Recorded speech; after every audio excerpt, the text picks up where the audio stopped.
The hugely important work you did with the all-party group, I think, in starting that inquiry, which has really helped to set the scene for the launch of this fantastic new initiative. And I think it's something that Yvonne has done great work on this, but of course, Angela, you have been absolutely inspirational in the way you've taken this and seen it through. And what I really want to speak about very briefly is just the sheer amount of effort that has gone into making this vision a reality.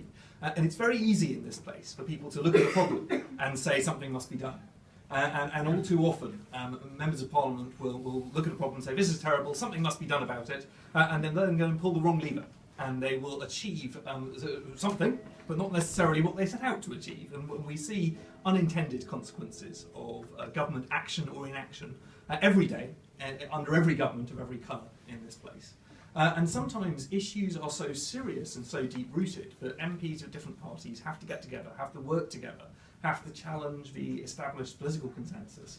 Yvonne has done a great job of actually making that happen in Parliament on debt and personal credit.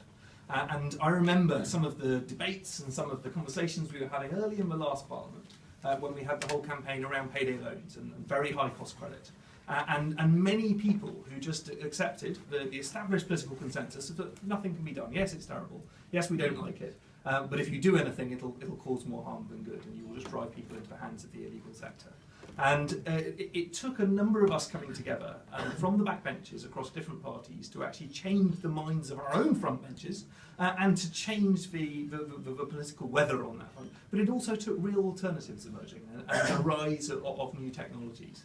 And when, I think very rightly, the all-party group highlighted the problems of the rent-to-own sector and focused on that, some of the same argument was taking place. There were people saying, yes, it's terribly sad that poorer people are having to pay more, but I'm afraid that's a fact of life. There's nothing you can do about that. And into that environment, along came this idea and this vision from the community finance sector of doing things differently and making this work in a way that could help people achieve the same benefits as they get from the rent-to-own model elsewhere without the disadvantages of frankly being ripped off.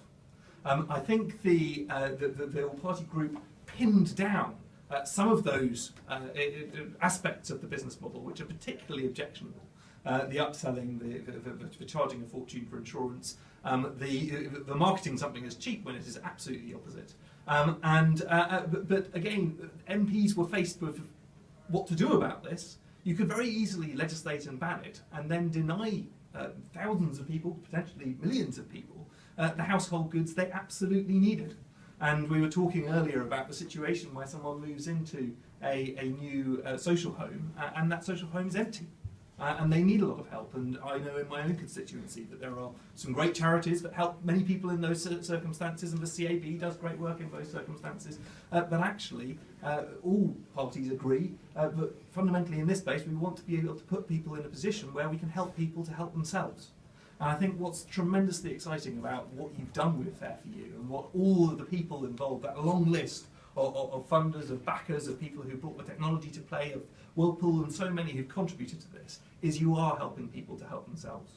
You're helping people to build a real alternative, something that will make life more affordable for millions of people in this country. And that is tremendously exciting. I think to have seen it when it was a concept and to have seen the passion with which Angela and Tom have come out and spoken about this and attended so many different forums. I've seen them at Church House, I've seen them at Citizens Advice Bureau events, at Step Change, at the credit union events. It is exactly the kind of innovation that we want to see taking place in this sector, the kind of social entrepreneurship that can make a real difference. And I think in time it will help to inform the